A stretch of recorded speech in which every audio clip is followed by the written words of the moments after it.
The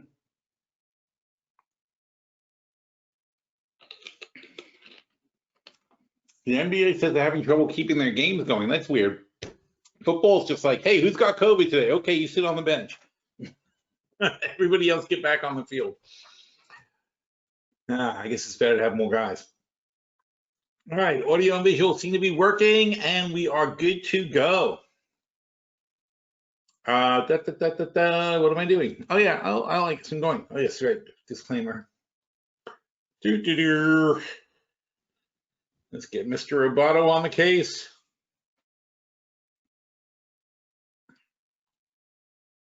Access to this webinar is for educational and informational purposes only.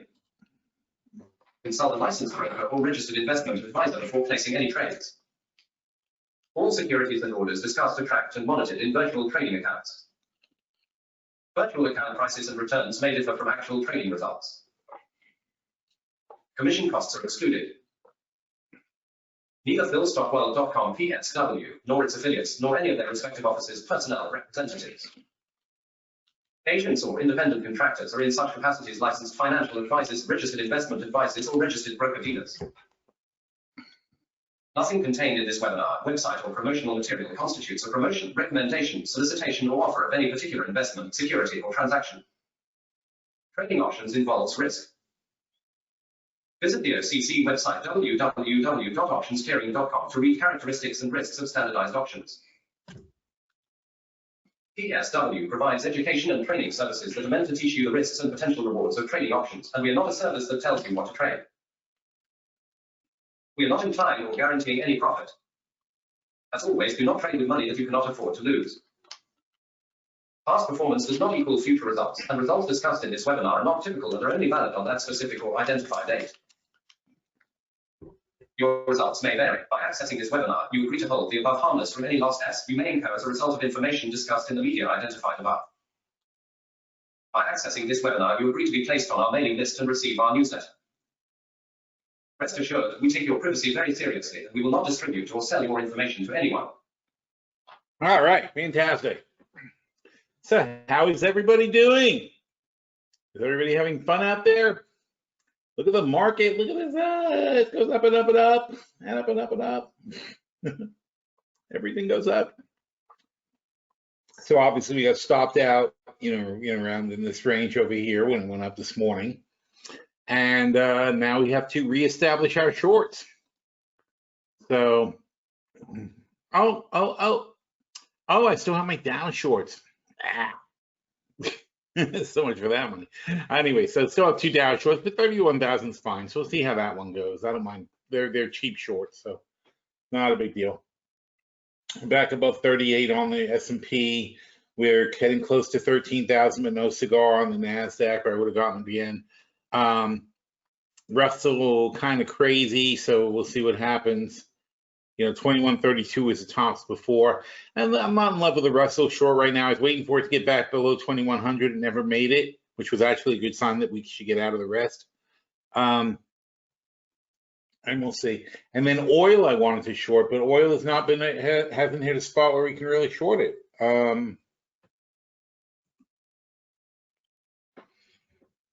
We were hoping for 55. We didn't get to 55. And we were hoping 52.50 broke down, but so far it held. But now the question is, are we weak bouncing, strong bouncing off 52.50? It's from 54. It's $1.50 drop to 52.50. That means you're going to have 30-cent bounces. So 52.80 is a weak bounce, and then 53.10 is a strong bounce. So, anyway, is that right? 52.50. 54, I'm sorry, 54. That's a lot more. It's, oops, I had to recalculate that. So 54 to 52.50. No, it's $1.50. Math. It's $1.50. Therefore, 30 cents. So then it's, so 52.80 is right here. That's your weak bounce line. You see a little bit of support there. And then 53.10, and we blew right over it. Fell right back below it, though. So, if we consolidate below it, that's going to be a sign we may be channeling down, but we'll see what happens. And notice how 53.10 was kind of a resistance line over here. All right. And what's the fact of the oil report? We got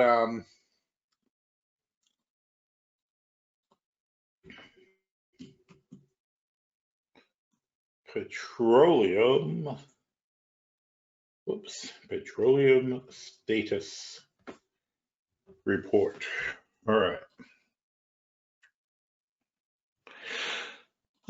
Hopefully it's up. January 8th, what's today? 13th, that sounds like the right one.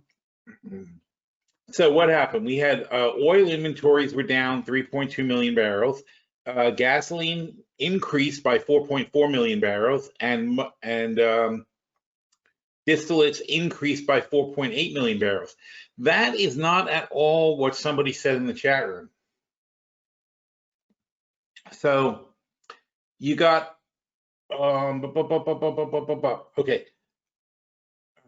okay. So oil inventory is down by 3.2 million barrels. That's theoretically a sign of demand, but just like last week, we have the same situation where gasoline inventories were up 4.4 million barrels. That completely offsets the decrease in oil, and distillate fuels were up by 4.8. So your net is 9.2 minus 3.2 is 6 million barrel build is your net change. And then we did have a big draw in other oils. It was like, holy cow, what the hell happened here? All other oils though had a huge draw. That's interesting. I wonder what happened to them. So that's where the total decrease comes from. So there is a decrease in the total supply caused by all other oils. I don't know, it's a random thing. It's very hard to say what that is or how to track it or where it goes, but it's miscellaneous oil basically. Now, notice they exported a lot more. This keeps happening, right?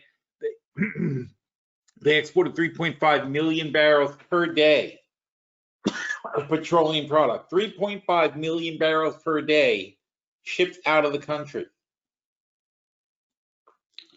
So of this 16 million barrel production here, 18 million barrel production, almost 20% of that is fake, is not fake production, but it's being used by other countries, not by us. And when they talk about America's consumption, they talk about this number and never take into account the fact that we ship it all out. Excuse me. And look how much less oil we're importing. We were importing 3 million barrels a day last year. Now we're importing 2.28 million barrels. So we're importing 700 and something thousand barrels a day less. That's 5 million barrels a week less oil that we're importing. We're exporting 1.5 million barrels more exporting. As net that's every week we're netting 6.5 million on our imports and exports less. Do they have a production number? Product supply, gasoline, fuel. They don't have a production number. It'd be interesting to see what the actual production number is.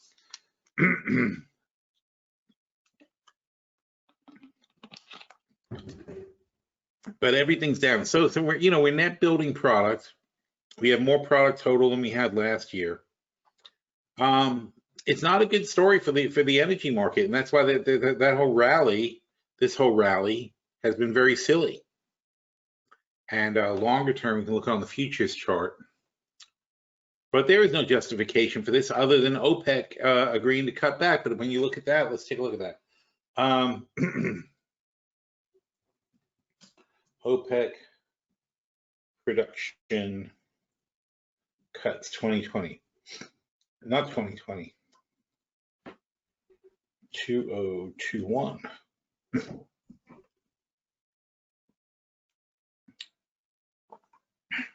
Okay, so OPEC had been due to restore 500,000 barrels a day. U.S. crude production has fallen 2 million barrels a day in the last year, 2 million less barrels by the U.S. Saudi Arabia said it would reduce production by 1 million barrels per day in February and March. Russia's increasing, but then Russia's increasing their output. So how are you going to win this game for these guys? Look at this. Oh, that's a good one. Look at that. So here's what happened to our production. We went from 13 million to less than over 13 to less than 11 million barrels being produced in the U.S. It's not a demand picture. Very simply, okay? I mean, it's just a black and white fact. And people, I don't know, everybody likes to think things are more complicated than they are, but they're not, okay? Oil is obviously much less in demand than it was last year. Yet the price of oil, the price of gasoline especially, price of oil was $59 last year. Now it's 52. Gasoline was $2.57. Now it's freaking $2.31. It's only 10% lower. And that's not how commodities work. It's not like if there's a 10% decline in demand, there's a 10% price decrease. You're paying for the marginal cost of the commodity. So if there's plentiful supply and there's plenty of it, like let's say paper or something like that, like, you know, take paper in bulk or whatever, it's not going to suddenly jump up to some huge price unless there's an incredible shortage. There's just so much of it around that it always falls to a certain level. Same thing with oil. Oil's natural level is really like $40. You know, and that's based on the cost of extraction, just like gold, just like silver. There's a natural level to a commodity, which is a reasonable profit above the cost of extraction. And given an even flow over time, what happens is market forces will dictate that somebody will always make it a little bit cheaper and find a way to get it to market a little bit cheaper, because if you can make 10% on $100 billion, that's $10 billion. And somebody's going to do it. They're not going to sit there and say, oh, I don't do that. You know, it's like, no, if you have a way to make 10% on $100 billion, you do it. You take your $100 billion, you make 10%. So people who have $100 billion are always looking at commodity spaces because they're generally steady demand and they're usually long-term good investments. And I got a friend of mine now is buying a gold mine in Dominican Republic. And it's the same thing. It's like, that's what you want to do when you have enough money. You want to make investments like that. And you buy it when the market is depressed, and you say, look, in the worst case scenario, it's going to throw off effectively a dividend of making some money every year. So, you know, so whenever there's a gap, I mean, that's market efficiency, right? Whenever there's a gap, somebody's going to come in, the capitalist is going to come in and fill that gap. That's what's good about capitalism. In a perfect world, there is a free flow of capital going to produce goods and services that allow for a steady access to whatever is needed by the market. That's the whole point of the system. You know, when you make rules and regulations and when you do other stuff, you kind of hinder that.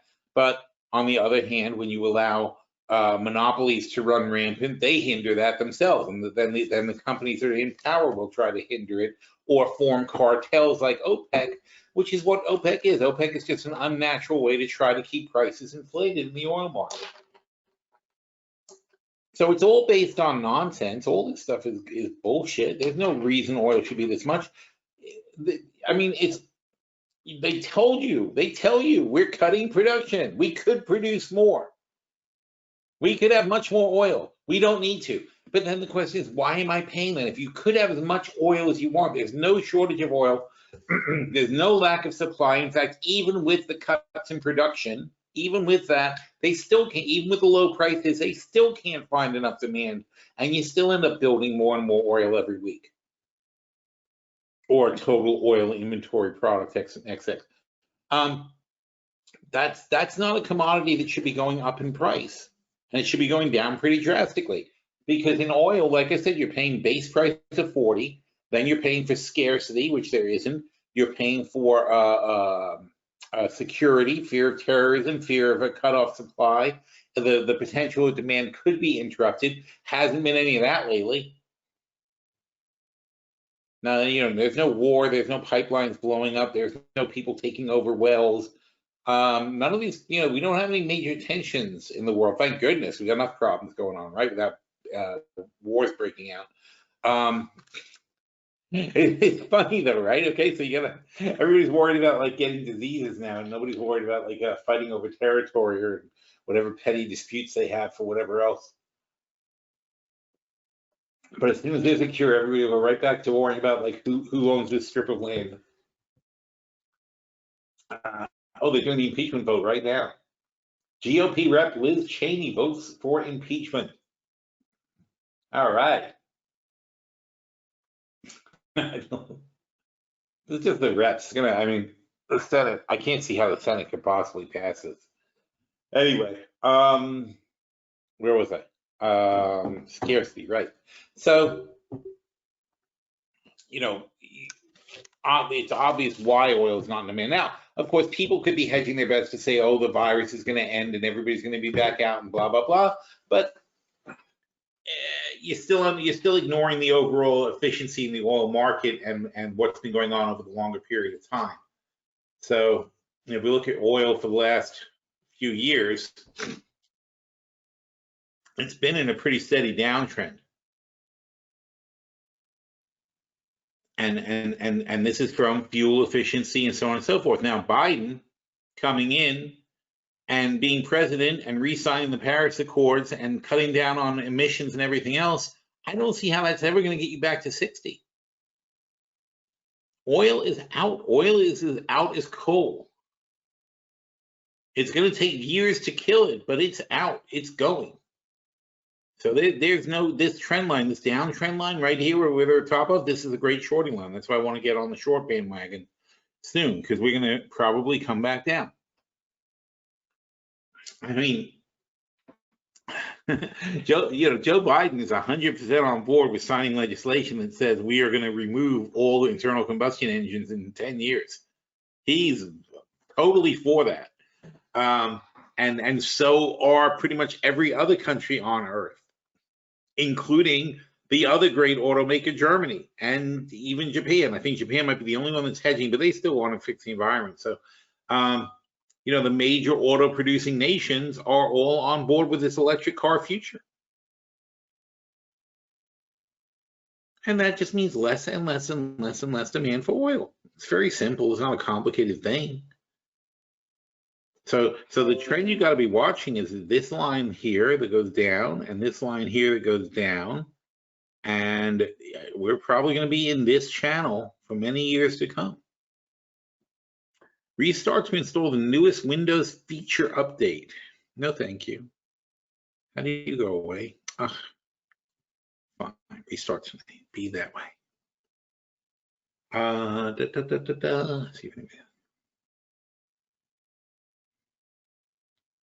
Oh, NAK popped again. Haha. Speaking of commodities, that's interesting. So what happened to NAK? So that's interesting. You look at the long trend chart. Look at the long trend of gold. Gold up and up and up. And boy, should it be, right? Do you know how many dollars they printed? Here you go. Global money supply over time.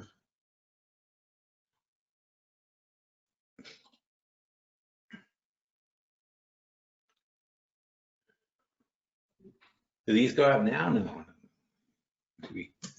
2020. Well, I don't think you're really going to capture it because I don't know if anything's going to actually come up to now. Where's this one go to? But here you go. So this is interesting, right? This is not a very clear picture, but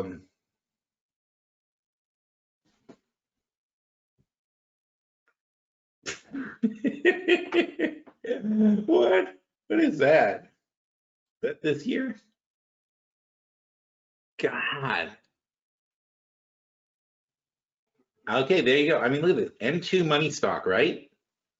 1982, 2000, 2008. This is freaking 10. We're over 20, and this was early in the year.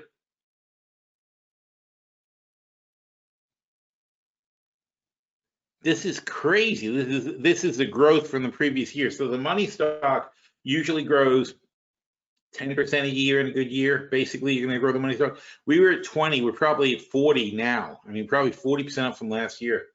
We're moving towards like doubling the supply of money. And as that other chart said, which was great, which I don't see. Where's that other chart? Yeah, that's a great chart. So historically, the money supply grows with gold. Yet we have this huge disconnect, and this is why I was always, this is why I keep loving ABX and I'm gung-ho on the miners. This had a disconnect a while ago. In 2013 or so, we had this big disconnect, and since then, the money supply keeps growing, gold keeps going flat. Now, we didn't find more gold, just like Bitcoin, right? They're not making any more. It takes a major cosmic event to have gold, and then those happened a billion years ago. We're not having any more. Hopefully not. You need a massive asteroid to strike the Earth, and an ore-rich asteroid has to strike the Earth in the right conditions to leave gold deposits. And we certainly hope that does not happen. Now, interestingly though, it will be possible, I would say, in 40 years. Let's see, what was 40 years ago? 40 years ago was 1980. 40. I still think 40 years ago. 40 years ago, we had a space shuttle, right? That was when the space shuttle blew up, right, with Reagan. So we had space shuttles 40 years ago. We're a bit advanced from that, but it doesn't feel like we're hugely advanced, but we are. We have to make a lot of progress.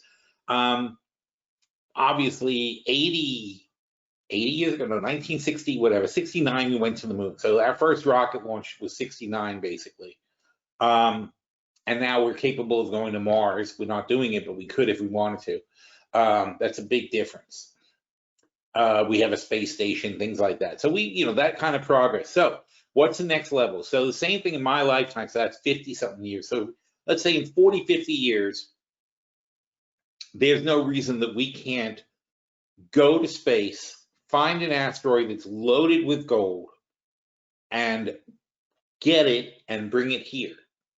Just basically put, it's nothing. Turn into a bus. Just put. It's like you can put a motor on anything that floats and make it into a boat, right? Or you can put a motor on anything in space and turn it into a spaceship. Just need a motor. So what's the steps we need to do? We need to go to an asteroid. We need to weld rockets onto it, and effectively turn it into a movable thing. Then we have to steer it towards the Earth and hopefully not accidentally crash it into the atmosphere and kill everybody. But if we can do that properly, which I don't like that if. You have to, it's such a weird thing that you have to then trust some stupid corporation to not screw up, and you have to trust some intern who to do the math right to make sure that the thing is brought into an Earth orbit. The asteroid for mining would be brought to an Earth orbit and then mined in space and brought down bit by bit. You can't take it into the atmosphere slowly. That's not going to work, most likely. And if they screw that up, it crashes into the planet. And you go, oh, well, they wouldn't do that. But meanwhile, we've had Russian shit fall out of the sky and crash into the planet. That happens all the time. We've had plenty of satellites and things burn up on re-entry. But this is a massive rock. It's not going to burn up on re-entry. Anyway, so in 50 years, we will drastically increase the amount of gold that is available, and other rare metals. They're going to be able to send probes out to asteroids, and there's an asteroid belt around the middle of the solar system. It's got all kinds of crap in it. They'll be able to survey the asteroids, find the ones that have rare and important metals, and bring them to Earth. And that's how we're going to do our mining in the future. Is we're going to get off Earth mining. So great investment, but not right now. But that's why space is kind of cool. Anyway, so bottom line is right now, not making more gold. So they are making more money. And this chart, don't forget, in 2020 is probably now up here. Making much more gold, much more money, not much more gold. Eventually is going to start catching up. So gold is still a good investment, still way behind as far as pricing and so on and so forth. And where is my futures chart? Gold. And we're only now getting back to those previous highs. So we should probably be looking towards moving up to 3,000 to keep up with the money supply over time. And silver is going to be right behind it. It's going to be, and the silver will catch up too. Look how many miles silver is below. So silver's still a good play. It's really lagging as far as like moving back up in prominence. You know, I don't know. I mean, I wouldn't bet silver to be too high, but I mean, frankly, this was a really good time to get in on silver when it was down here. I mean, we missed that because that was crazy that it went that low. But now we're here. Now you're just saying NAK has taken off.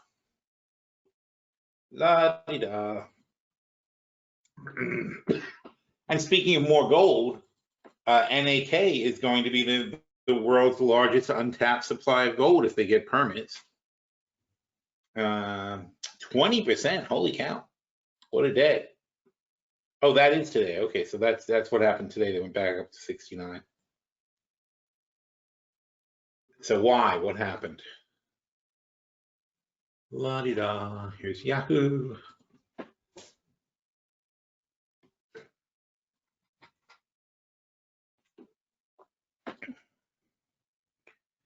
The Klein law firm, class action, deadline, brand authenticity, lawsuits. Why do they jump? I really object to reading anything the Motley Fool says. It's all written by computers. It's like not a real thing. Wow, look at the lawsuits on these poor guys. Holy crap.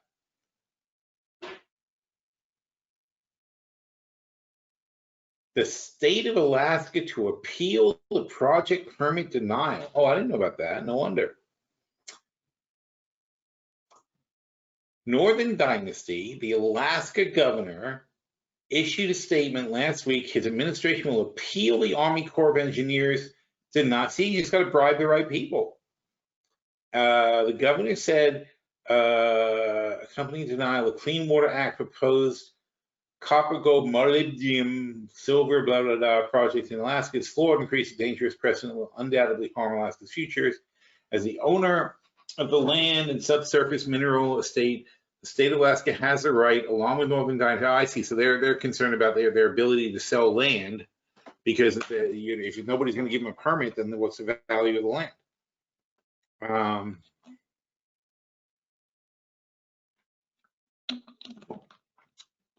So Northern Dynasty believes the state of Alaska, an asset owner and professional regulator with a constitutional mandate to develop the resources, will bring different perspectives and motivations in challenging the thing. So, okay, so yeah, basically you appeal until you get it. Now, the only thing is that it was Biden and Obama were president, were in office when they first got denied. So I don't think his overall attitude is changing to this. But yeah, look at this thing. That's crazy. Holy cow. So this is what they want to do. Poison runoff goes into the ground, into the water there, and here's a bay with the most valuable salmon population in the world, that kind of thing. This is what the environmental objection is, okay? It's like, this is terrible. This is horrifying for the environment. But fun to bet on. So, wow, all these lawsuits are insane.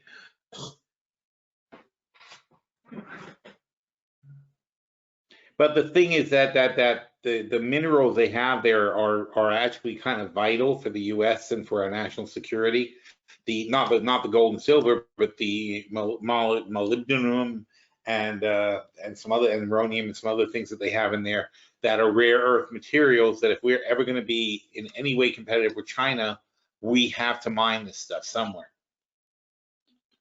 So, even sometimes you just have to outweigh the national good. I mean, the reason China is so kicking our asses in the rare earths is just because we refuse to be environmentally destructive, and they don't give a crap. So that puts us way behind them.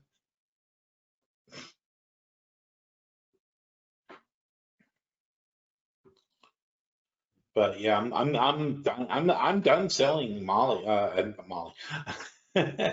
Not drug Molly. I'm done selling NAK. I mean, we've got only a bit left for my kids, but we're keeping some because just you never know. Could go up 10 times. It's fun. We've already made our money like on that thing for ages. God, it was a dime when we were first talking about it. So now everybody's upset it went back to 58.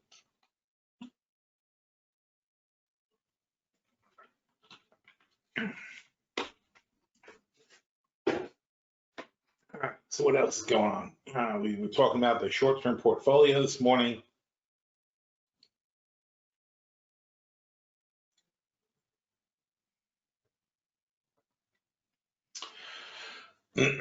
So do we have adequate protection? So in the short-term portfolio, which is only it's $150,000 worth of positions that we have that are only worth $95,000, so a pretty good loss in that.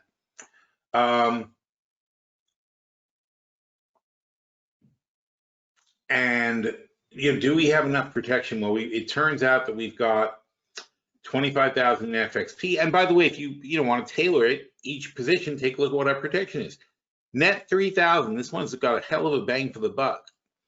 FXP, which is a China short, at net 3,000 gives you $25,000 worth of protection. That's a brand new trade. We moved it. Wait a minute.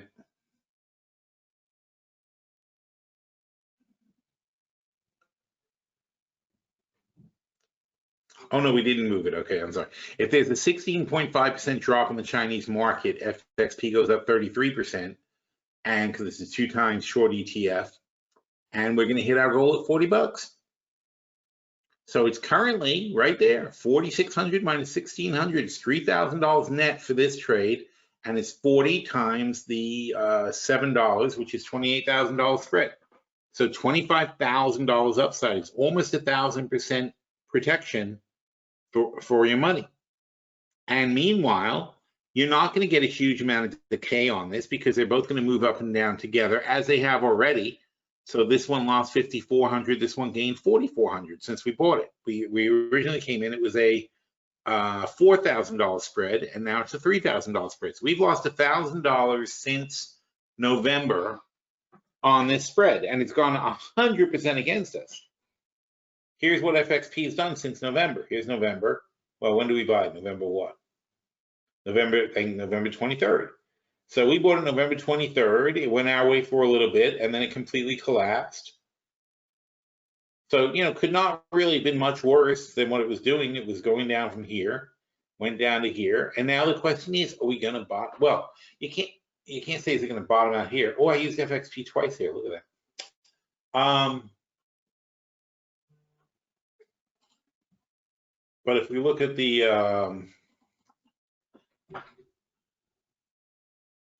HS, how did it hang saying? Oh, star HSI.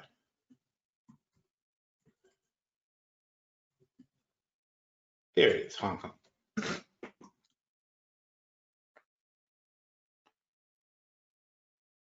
So, here's the Hang Seng, and it's been going like this. So it went from 26,250 to 28,250. So it's up about 10%. And we're down significantly on ours. But that's fine. So the question is, over the long term, though, where are we? Is this going to be considered toppy? We're getting right back to where we were at the highs, but we've been here many times before, and it's dropped significantly. And if we get a drop like this drop is 30 to 26. So that's 15%. That drop is 29 to 25. That's about 15%. This drop is from 12. Forget that. I mean, that drop is horrendous. That's like 35%. It's very easy for this index to make a significant drop. So we're just playing it for the quarter, and we'll see what happens with China. We'll see what happens with first quarter earnings and such. But it's a good hedge. If things fall apart, and I've been pointing out that Chinese debt is becoming a very big issue.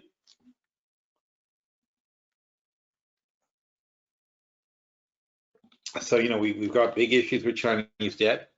We don't know what the rules are going to be. So far, China has not had a resurgence in the virus, nothing serious. But that could go the wrong way for them as well. Don't forget their virus started about this time last year. Speaking of which, Hopkins COVID. Notice I've basically lost interest in this COVID stuff too. It's like, what are you gonna do at this point? Look at this, 346,000 new cases. 90 million global cases, 2 million deaths. Ignore, ignore, ignore.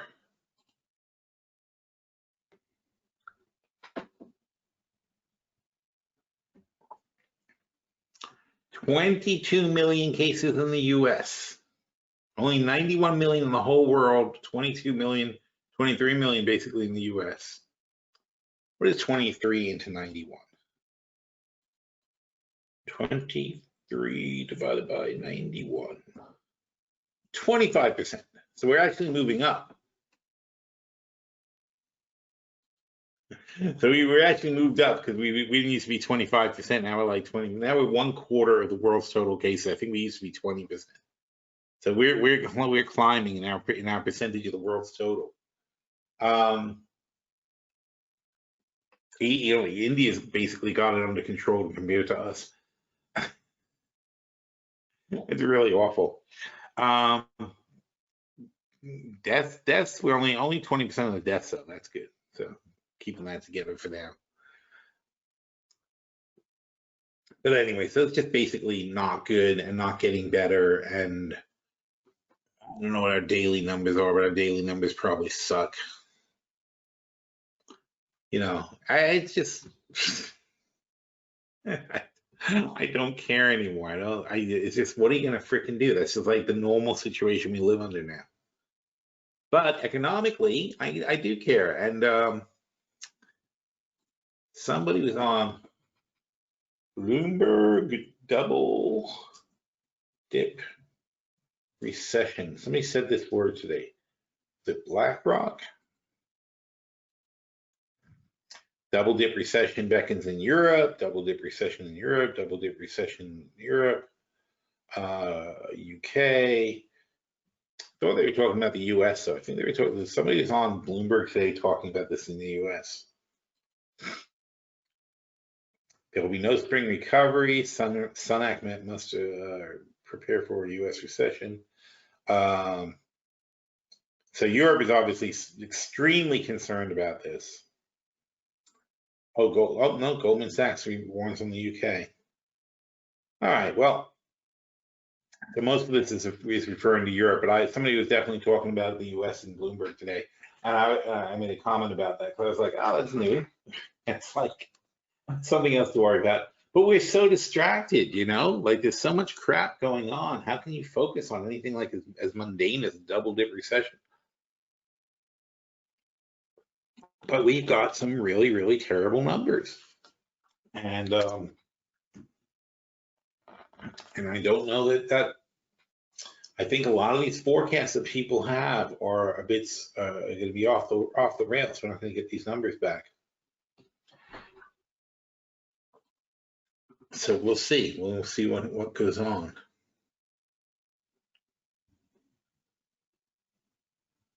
And anyway, so then we have that. But then if you look at the, so that's the short-term portfolio. Futures now portfolio is holding up. Butterfly portfolio, ridiculous. Dividend portfolio. That's right about where we want to be, right? I mean, we're happy to make 40% for the year. We only started this on 1025. I mean, 40% for the year for dividends. In fact, our plan was to make 30 something, so we're actually a little bit ahead of schedule. Earnings portfolio. Wow, 155. Holy shit. And we just looked at the short term, the money talk portfolio, which we don't touch except for the show, 61%, and that was from 11/13. Oh, that's I'm sorry, that's 2 years ago. Wait, no. That's just, well, no, this is still only a little more than a year old. I mean, that's fine. That's good. And then the long-term portfolio is gone whack-a-mole, 200% now. That's up 200%, so it's not, it's 1.8. No, wait, we started with 5. Sorry, it's 1.5. So we're 1.5 because we started 500,000, 600,000 total for the long and short. And don't forget, the short is down to 100,000 basically, or 100 and No, it's 100,000. So now we have, so this plus that is 1.6. So basically, we started with 600,000 for the long and short, and now we have 1.6 million. And these guys were initiated back on also October of 2019. So all about the same time. Speaking of gold miners, Harmony, right? Still have them.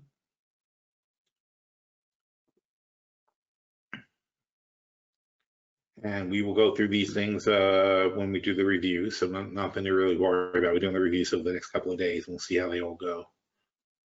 But it's very simple. It's just, I mean, come on, it's not hard to pick.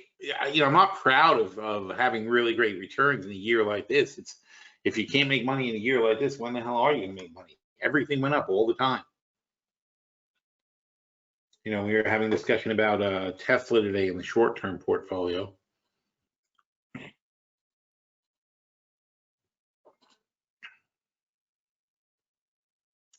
See, you know, at some point, see, here's our short-term portfolio, just under 100,000, in fact.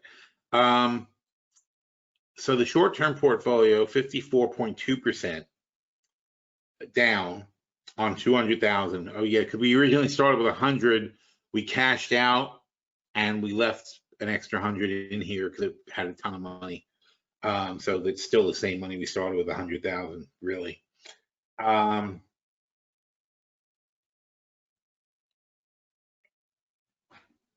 And it's a good thing we cashed out, right? Because that whole thing would have been down. We were like at $500,000 in the short-term portfolio. If we had let it ride, we would have lost 250. Instead, we lost 100.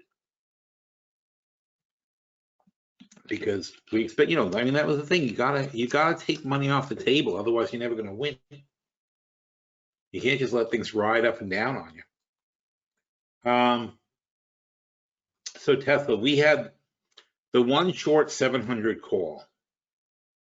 And the logic when we bought it was that we would be able to roll it and double down. And the problem is, though, when it happens, everybody freaks out. Because when we took this position, which was December 18th,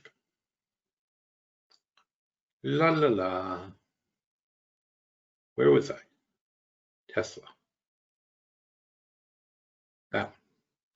So we took this position here at 600, and we sold the $700 puts. I mean, sorry, calls. And we were like, well, that would be ridiculous. But even if it happens, we can roll to the 8s and the 9s and the 10s and the 11s. And so we only started with one short call because we said it's going to be very easy to roll out of this. But then when the stock goes up 20%, more than 20%, instead of going down like we thought it would, everybody panics and says, oh my God, it's never going to stop going up. But, you know, then you got to look at the market cap of Tesla.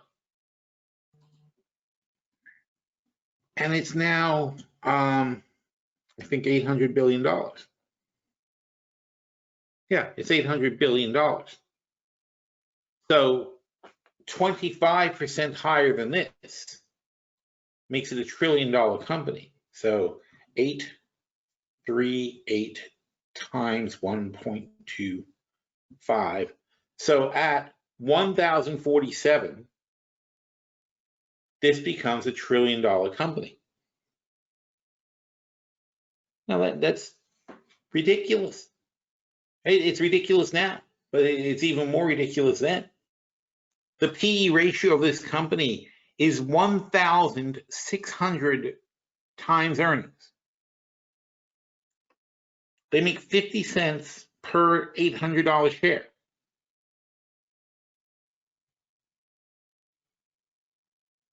This is irrational. Doesn't even begin to describe where the stock is right now. And again, it's not obviously, if you're betting your house on it, it's foolish. But if you've got millions of dollars and you're making a bet that can lose tens of thousands of dollars, but it's such an obvious bet that you can't even believe it's possible to lose, in the long run, then it's a good bet. But that's the problem, is people are making these bets when it's money they can't afford to lose. It's going to be a rough ride for sure. This is an insane, crazy stock with an insane, crazy value that's bought by insane, crazy people like Bitcoin. Frankly, it's basically you're following the same rules as Bitcoin, which is no rules. But, you know, can you guarantee there won't be more insane, crazy people? Obviously not. You just saw the freaking March on Washington, where they think they're going to overturn. And, you know, I always wonder about that, because you see these people attempt a coup and whatever, and I think the idea of having a coup is like from the 1800s. You know, when you could control a country from one place, and you know, because it used to be that you needed a centralized government where dispatches would go out and all points of contact were in one place. And if you disrupt that government, you can disrupt everything. But that's not the case anymore. We're all working at home. We don't need companies anymore. We're realizing that. We don't need offices, we don't need buildings, and we don't actually need the companies. And the companies are starting to realize that, and that's another reason they really desperately want everyone to go back to work and get back to normal, because eventually people are going to start realizing, like if I'm, you know, a friend of mine, she's a rep for like designer clothing and things like that, right? So she works with a big company that represents many designer clothing companies. And what she does is she works with the manufacturer, and the manufacturer then goes through her company, and her company then, and she then goes out to the stores. Now, what's the value out of her company? Well, they have a lot of reps and a lot of manufacturers. They've already built a relationship, so on and so forth. But at her level where she is now, she was recruited because of her relationships, and she brought her people in to the company. On the manufacturer side, and they already had the people on the other side. But you could do all this if you had to fill in the gaps yourself, or you could hook up with other people. And now she's working in this completely decentralized system where she's sitting at her home in a desk, and it's become, you know, it's become inefficient to loop in her company into her deals. She's still making the deals and she's still doing the stuff, but she's doing it without her company. The company's not necessary in these transactions. And I'm sure a lot of people are effectively realizing they don't need their companies, and they would make much more money doing it that way, because the commissions are huge, the prices are huge. Her company is a middleman. They're not necessary in the transaction. She's necessary. Somebody's got to hook these people up and make the deals. Realistically, the manufacturer could get rid of her too and hire their own person. The buyers could hire their own people to do this and don't need the middlemen. But there's an efficiency to having some middlemen, especially people who really know the brains and know the stuff. But I'm sure you guys know people in a lot of professions that are like this. So what is the point of the company? When you're working at home every day and you're making direct calls and doing direct business and being much more efficient than you are when you work in the office, people are realizing that. But what they're also starting to realize is, I don't need this company anymore. I'm better off being a gig worker. I'm better off being my own boss. Why am I paying for this company to have a building and to have a manager who's an idiot and to have a president, a CEO, a vice president, blah, blah, blah, blah, blah, to do what? Human resources, to do what? I don't need those people.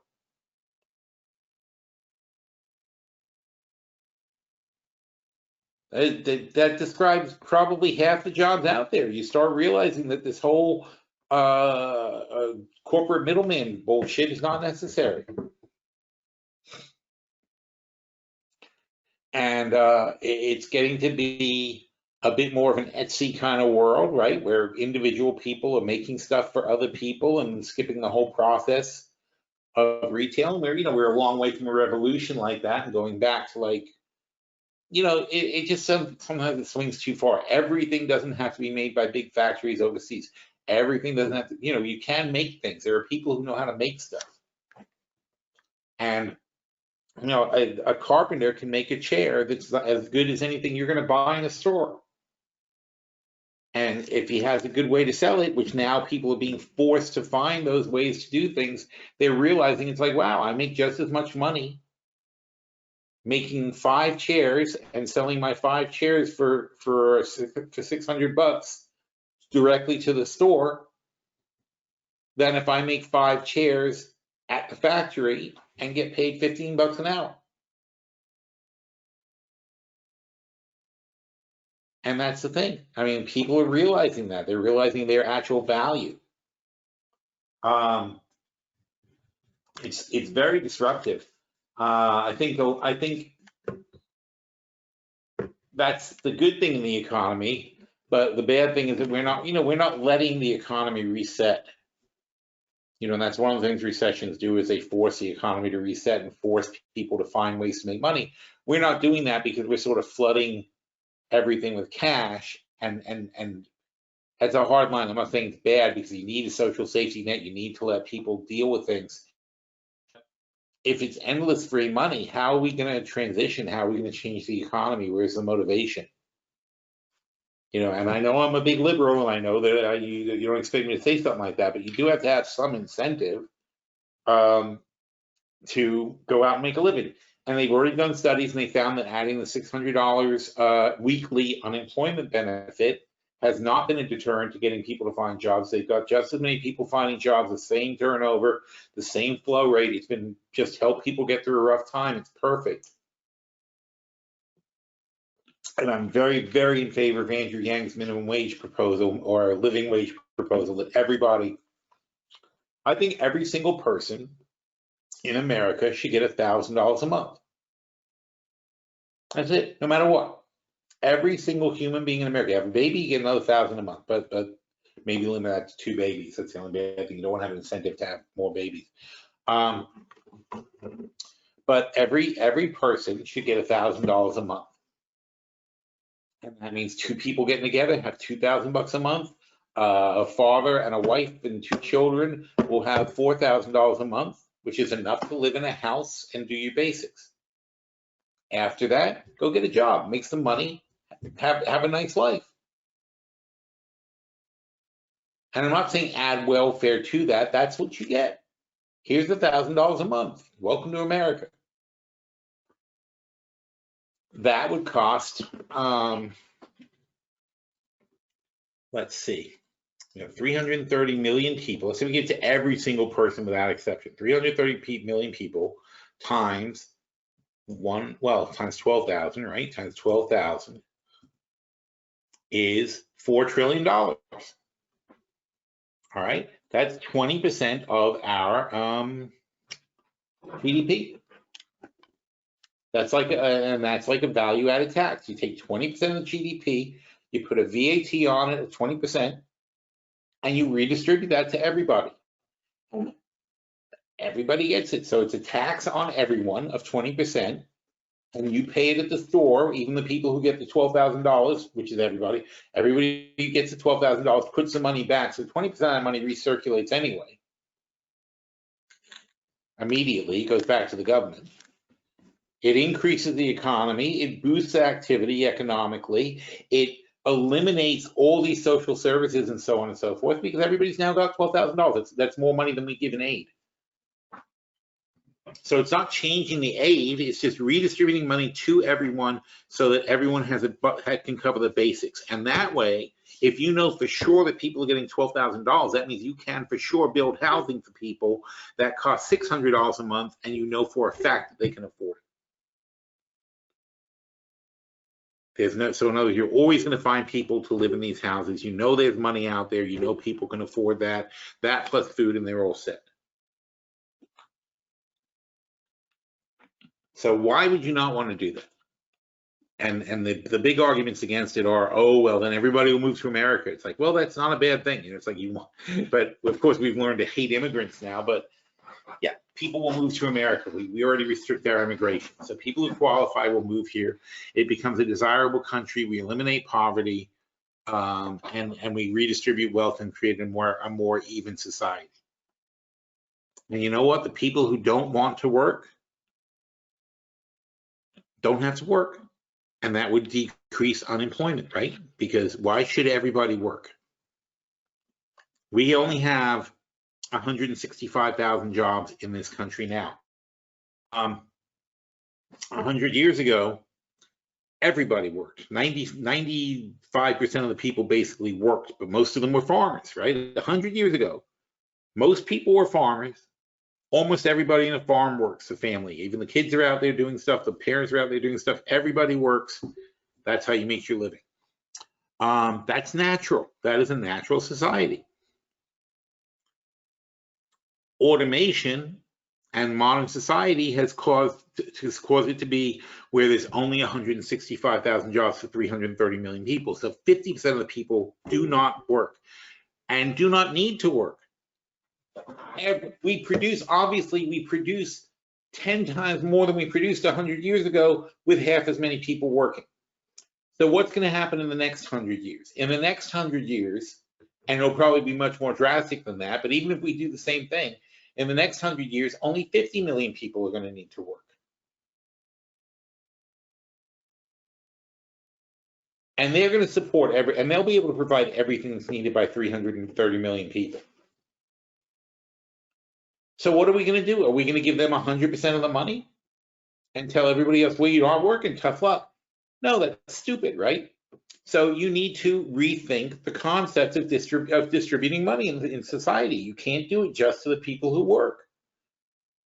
The reason this works now is because 50% of the people are married to 50% of the other people, and usually one spouse works, one spouse doesn't, or one spouse has a less job than the other, whatever. But that's how we're making the thing now. But what happens when you have more than half the people not working? That's a problem, right? Because now someone's got to give money to strangers. There's no other way to do it. You could have two people in a family not working. And why? There's no job. Not because they're lazy. There's no job. There's no need for it. And believe me, we already have tons of jobs that are not needed. This crisis has proved that, right?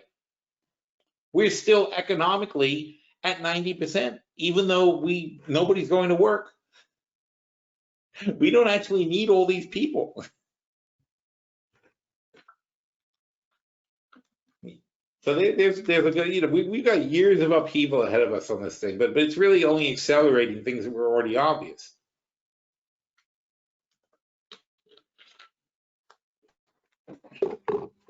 But we shall see. So we'll see what the first quarter, we will see the fourth quarter results are coming out now, and we'll see how they go, and we'll see what the outlook is and the guidance and so on and so forth. On Monday, we were talking about who's got earnings.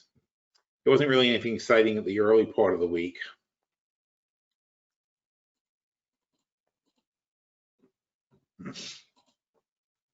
Let's see.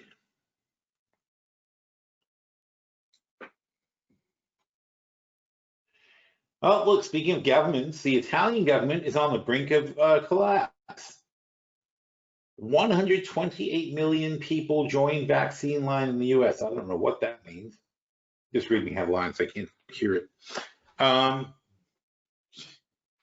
guess they mean they probably have started assigning sequences for people. Isn't it kind of ridiculous that we can't all just get shots?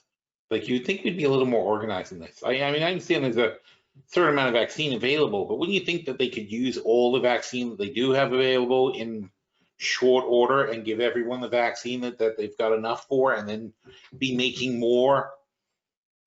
I mean,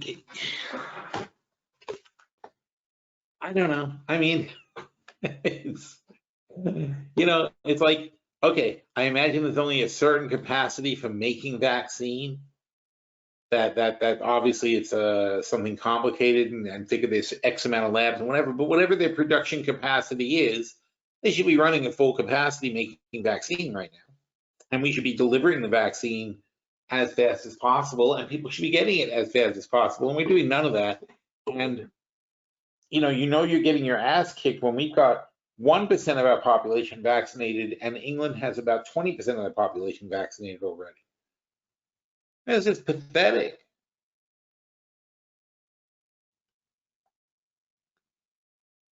When did this country go so wrong?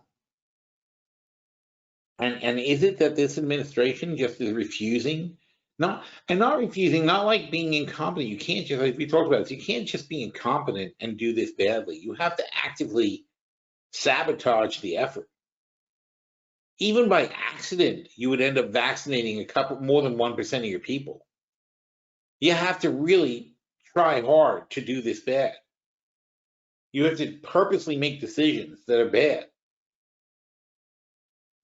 You have to stop people from doing the right thing all the time, because this is ridiculous.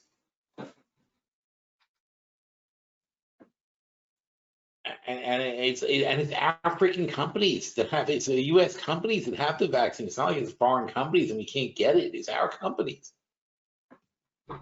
They're right here in America. And don't forget, we do vaccinate. This is the thing. We vaccinate everybody for the flu. Everybody who wants a flu vaccine gets one within a month or two. It's not an impossible task. We're acting like, oh, well, how could you possibly vaccinate all these people? Every year we do this. It's an annual event in America. We know how to vaccinate everybody. There's a flu season. We vaccinate people. We do it over a very short period of time. It's not an undoable thing. And this is the craziness of like the media and everything you hear and whatever. It's like, I watch these analysts all the time. I'm like, I don't understand. Why are you even having this conversation? Oh, this is very complicated. No one's ever done a massive thing like this, blah, blah, blah. It's like, yeah, they did. Okay, I was born in '63, and I remember many times in school that we were told time to get your shots, and we would go to the school nurse and get whatever. You just did whatever they told you. You just line up and get whatever they give you, and say, okay, like you didn't have this and you didn't have that. Therefore, we were giving it to you. It's on your card. We don't have a record of you having the shot.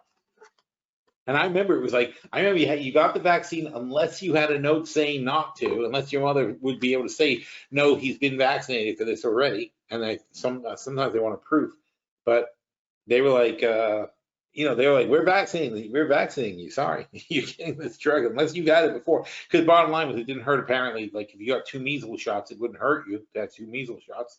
So they'd rather be sure. But the point is, everybody got it. And it's been done, and we've been doing it since I was a kid. And every year I go to frickin' CVS or Walgreens, and there's a sign saying, "Did you get your flu shot yet?" I go to the supermarket. "Did you get your flu shot yet?" Hard not to get your flu shot when you're being constantly reminded every time you go shopping that you should be getting your flu shot, and then it's available everywhere you go. Yeah, we can't handle this. So the beige book is out. The beige book says that consumer spending was mixed. No shit. I guess we can look at that. Let's take a look.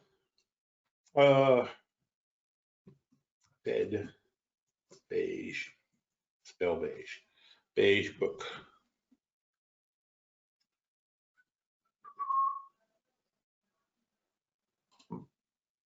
Oh, all right.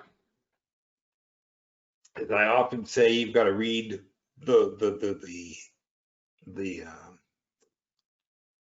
I forgot what they call them. The modifying words are the more important ones.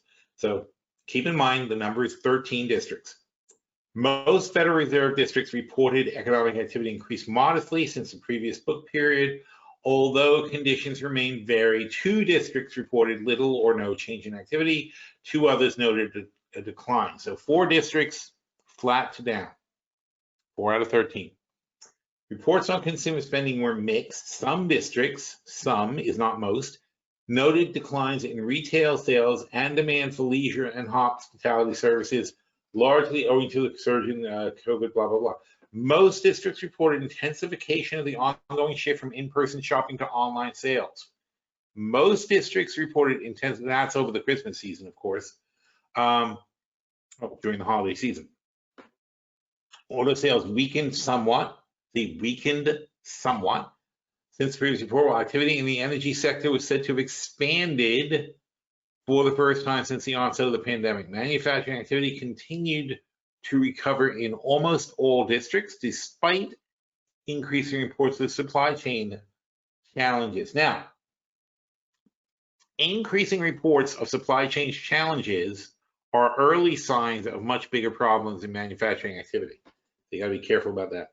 Residential real estate activity remains strong, but accounts of weak conditions in commercial real estate market persisted. Banking contacts saw little or no change in loan volumes. I'm anticipating stronger demand from borrowers for the new government-backed lending. Although the prospect of COVID vaccines bolstered business optimism for 2021 growth, this has been tempered by concern over the recent resurgence in the virus and implications for near-term business conditions. And my niece, who works in a school in New Jersey, has gotten COVID for the second time. So, heavily exposed, about 600 kids in the school. She's a guidance counselor. She sees, tons of kids every day, and a wide variety. So she's very heavily exposed, like as bad as a nurse, I imagine, for this sort of thing. It's not like she has a steady class. But she got it again. She had it like 4 months ago, and now she's got it again. So that's really scary, because you would think that there would be some kind of immunity. And she did not get her shot yet. She was soon to get her shot, but she got COVID first. The majority of districts reported that employment rose, pace was slow, recovery remained incomplete. However, a growing number of districts reported a drop in employment levels relative to the previous period. Labor demand was strongest in manufacturing, construction, and transportation, while some employees noted staffing shortages and difficulty attracting workers, especially for entry-level and on-site positions. Hiring difficulties exacerbated by recent resurgence of COVID, resulting in workplace disruptions in some districts.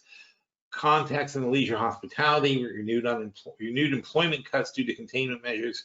Most districts reported wages increased modestly. Labor market conditions improved somewhat, but generally remained weak.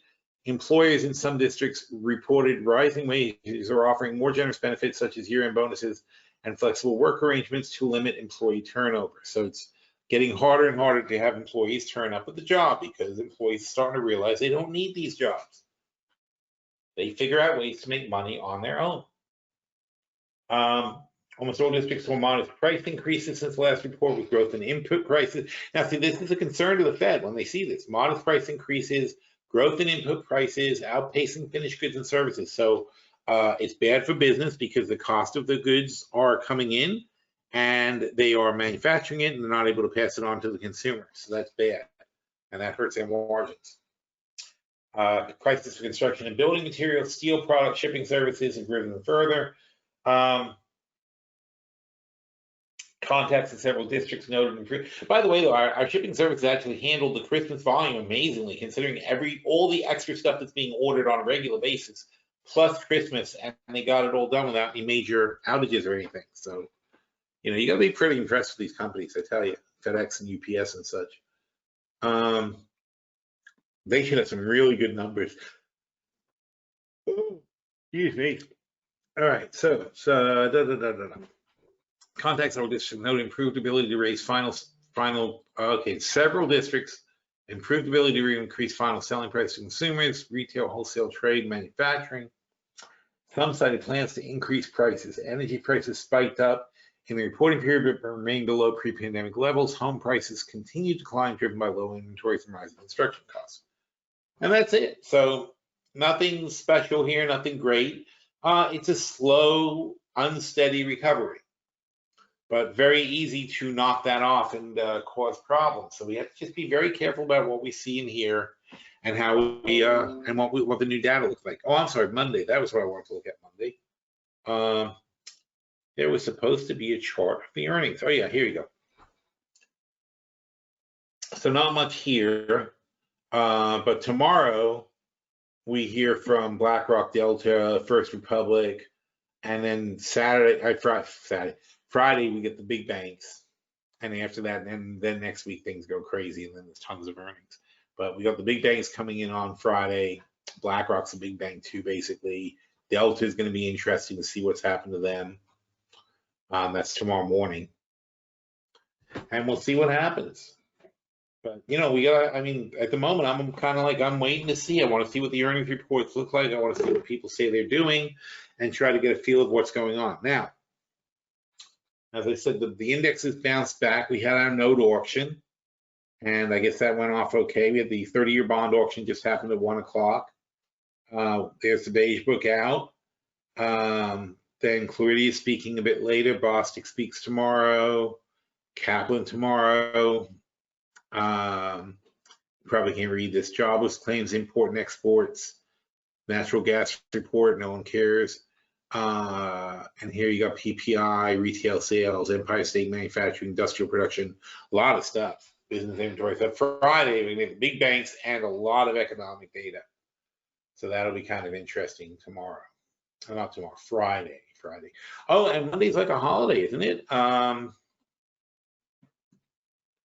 Stock market holidays. Yeah, Martin Luther King Day closed. One of the few holidays we actually get. So Martin Luther King, January 18th, Washington's birthday. Wait, what?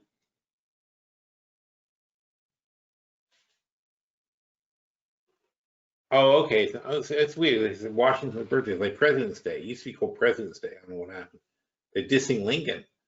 So next month we get Washington's birthday, then Good Friday, Memorial Day, Independence Day. These are all Monday things. Labor Day, Thanksgiving, Christmas. Look how this is all the days we get off. 1, 2, 3, 4, 5, 6, 7, 8. 8 days. Very sad. The hell kind of what the hell kind of job is this, right? And there's no time to be sick. There's no time to do anything else.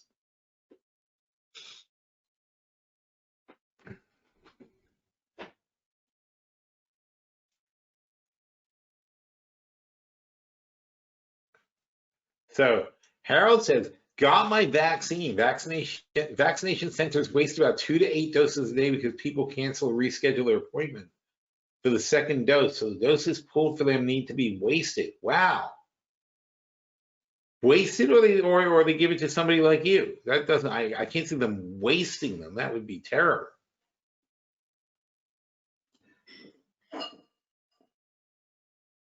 And Randy says, who knew the simplest part distribution would be an issue? Yeah, it shouldn't be an issue. Oh, yeah, let's get back on that thread. So I'm curious about that number.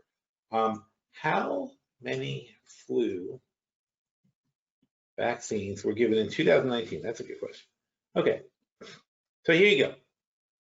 For 2019-20, 162 to 169 million doses of flu vaccine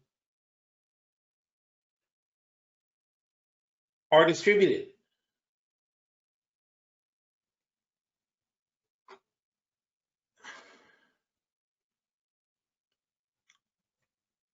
Okay. Recommends routine annual flu vaccination for all people who do not have contraindications. CDC, blah, blah, blah, blah, blah, blah, blah, blah. Vaccination coverage, flu vaccine, 63%. So we are at 1.2%, 18. Methods.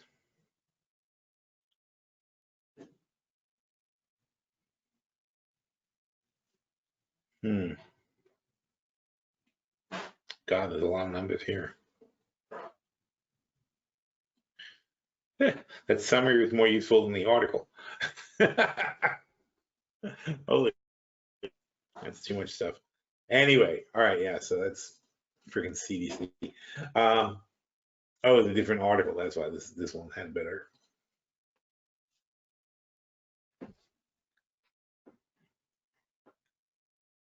Still way too much.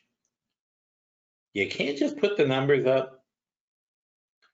Anyway, all right, so bottom line is, there you go. So 162 million doses of vaccine are given out during flu season, which is not forever. So I'd say over the course of 3 months, they vaccinate 50 million people a month. We do this every year.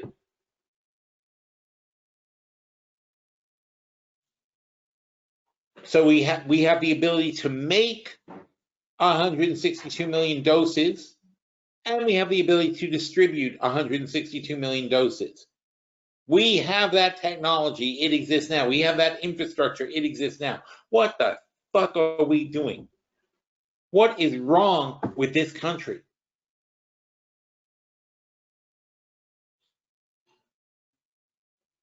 Everything is in place. We have the number of needles that we need. We have the number of people who are qualified to do it. We have the centers to provide it. We have everything we need.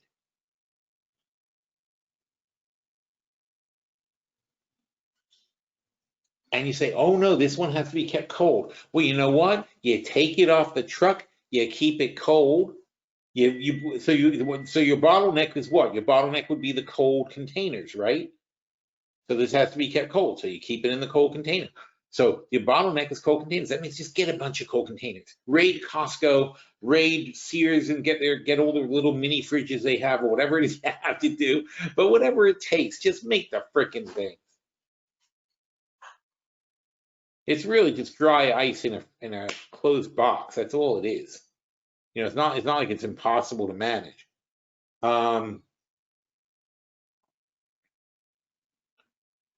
It's just crazy.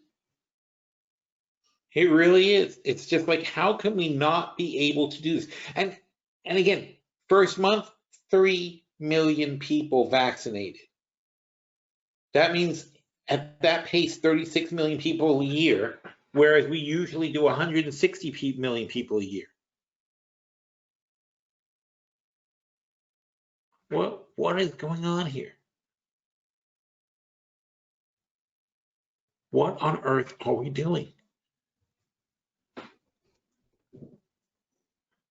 It's not incompetence. It has to be actively, purposely screwed up.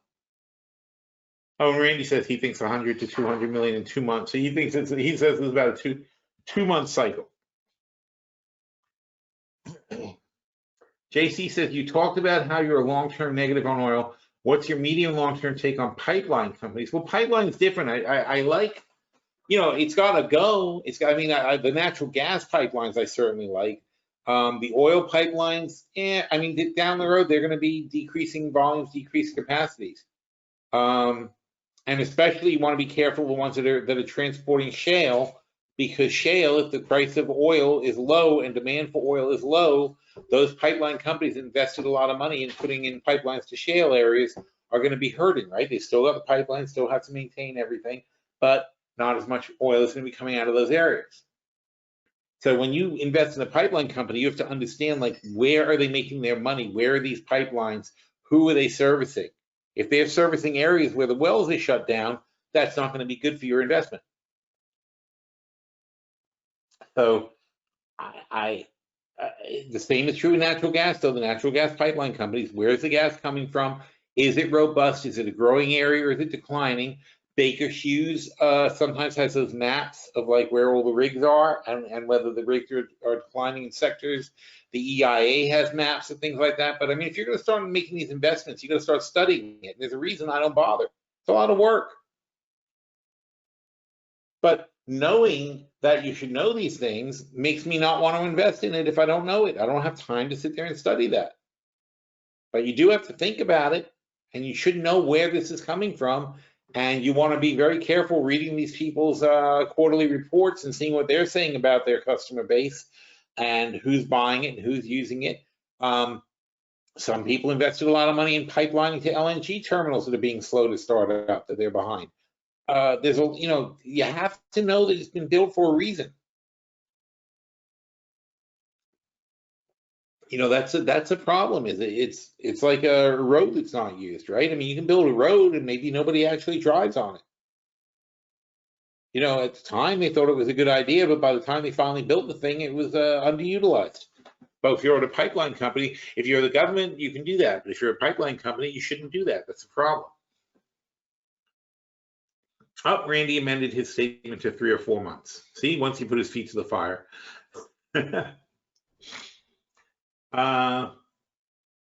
As Kay says, now that Intel is going up and I have uncovered calls, I have long Intel January 45 calls, 2022 45 calls short. He has 70 longs and 30 short, 55 calls, and 30 January, blah, blah, and long 30 calls. Oh, God. Really? You think I'm going to go? You're like 10 positions. Should we wait and get some more to cover? At what price would you want to cover Intel? Oh, my God. Anyway, so the gist of the question is he's got a bunch of Intel and some of it's uncovered. 60, yeah, I think 60 is a good place to cover, frankly. So yeah, there you go. I mean, come on. I mean, when you get a pop like that, that's way better than we thought it was going to do. We were never targeting $60. We were targeting it would just stay above around 55. So that's a big bonus. What's it going to do? Go to 65? Take the money at some point. Take the money. Or honestly, I mean, if you had naked open calls, I would sell a bunch of them and say thank you. I'm sure you got a nice amount of money off of those things. So what's the point of covering if you can sell them right now for more? If you've got, what's he got? He's got 70 2022 $45 calls. Okay, so INTC. So the 2022 $45 calls are $14.20. So that's basically exactly $60. So they're not paying a premium. They're paying a premium at the moment, but they're paying $60. So let's say he bought them for $7 or $6 or whatever. So they're up 100%. What are you going to do? You're either going to you can take 100% gain off the table right now, or you could sell, let's say, the June 60s for $4. Okay. What's that really going to do? So you have 14 you could take off the table.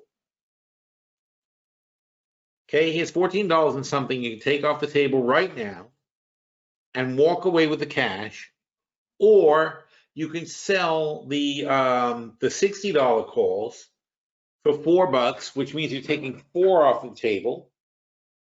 You're leaving 10 in play, and hopefully it gets to $60. Where you're going to make another, where you'll get 15 back. So you'll end up netting 19 off the table instead of 14. That's your best case scenario, is that you net $19 instead of 14. So you make $5 more in a year on 14. Can you find a better way to make 30% of your $14 than covering Intel? Yeah, of course you can. Intel has to be at 60 for you to make $5 more. But if I were to go fresh into Intel and I took the, let's say I take the 50-60 spread, it's $11 minus $6 is $5, okay? So I could move to the 1160 spread for $5. That's going to pay me the extra $5 you could potentially make if it hits 60. But meanwhile, I get to take $10 and go have fun with it because I'm not leaving it on the table. So I could go take $10 and do a whole different thing while I still have the exact same bet that you have without a hassle. So the thing is, why are you leaving it on there? Why do you need to be playing it? It's not important. If you want to make a bet on Intel, make a new bet on Intel, but you just made 100% on your longs. So take the 100%, be happy with that you made 100%. Take that money and find another stock to buy. You played Intel, you won. You want to play Intel some more? Take a sensible long spread. Go to 2023, and in 2023, we still think it'll be 55. So we sell the 55 calls are 11, and we could take the 45 calls for 16, still $5 on a $10 spread, and all it has to do is hold 55, and we make another 100%. So take whatever money you feel like making 100% on, put it into something like that, where Intel only has to be where it is now for 2 more years, and you make the 100%.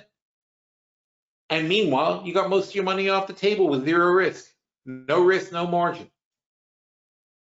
I like that better than sticking with Intel and trying to figure out more ways to tie myself up.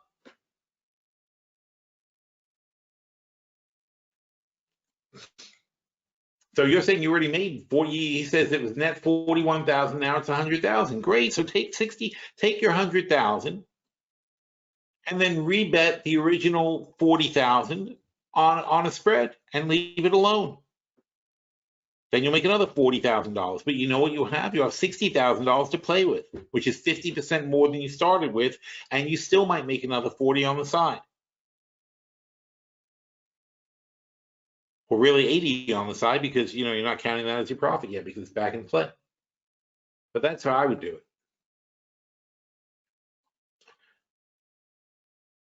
it. Oh.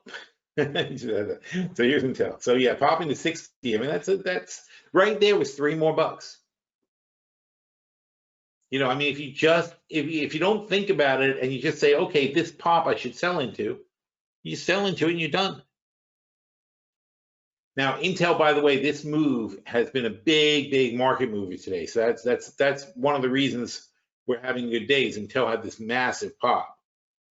And Intel is a big, I mean, compared to Apple, no, but it's having a massive day. How is Apple doing? Apple's still up at 131.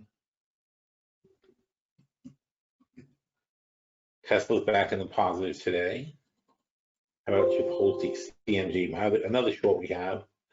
CMG still not quite breaking that 14. We're counting on that. We're counting on it staying down there. All right. Well, I have, unfortunately, a few things I got to take care of. So unless there's any more important questions, I think we've got everything covered at the moment. So the bottom line is, wait and see. We're in wait and see mode right now. We're going to review our portfolios for the next 2 days. But there's, it's really a watch and wait kind of thing until we see some earnings, and that's going to start Friday and move into next week, and then we should have an idea of what's going on. Not to mention Joe Biden comes into office. He'll set some kind of an agenda, hopefully, that tells us what's going to be happening economically. And and we'll have new Congress people, new senators, all kinds of stuff's going to happen next week. What fun. I mean, wow. It is an amazing thing about America because, Pelosi saying Trump is a clear and present danger. So call Harrison Ford, right? It is amazing when you think about what this country can do, and it's why America is so cool as a country usually, is that we do this. We can totally change our government. We can totally, we can shift gears and change our government and decide we're going to do this instead. And it's generally a fairly orderly transition. This is not. So we've tried this. We've tried chaos, and hopefully enough people didn't like it that we won't try it again. I hope, because we came very close. We came very close to overthrowing the Capitol at this point. And again, though, like I said, though, who cares? What did they hope to accomplish? What were you going to do? Taking control of the Capitol doesn't give you the government. It gives you a building that you're all going to be locked into and executed. I don't know what people think this country is, but this country is not in a box in Washington. Less and less so every day. And and again, I mean, everybody, when you sit there and say Trump, I mean, Trump is obviously off the rails, but I don't know how much damage he can really do. In fact, I was reading an article about how Trump effectively does not really have control to launch the nukes now. It's like he can be overridden by a whole bunch of people. And it's not like he can suddenly sit there and start a war or do this or that. I mean, he's got basically zero power right now. He's out, and the only power a president really has is the power to remove people from their positions or whatever, or put them in jail, or so on and so forth. But anything he does can be reversed in 5 days. There's really nothing left he can do. He does something Biden disagrees with. Biden just snaps his fingers and reverses it, because anything Trump does would have to be a presidential order. Biden can issue a counter order right away. You know, Trump can't pass a law. He can't get votes. He can't get Congress to do something. So all he can do is run around and stomp his feet and whatever, but it's not really going to do much. So anyway, getting rid of that. Don't have to worry about Trump anymore. We can worry about the markets, but there's nothing to worry about so far. We just bounce back every time. But we'll see what happens. We'll see what happens Friday, and we'll see what happens next week, all right? And we'll do this again next week and hopefully have a little more to go on. So thanks everybody for coming. I appreciate it, and I'll see you all next week.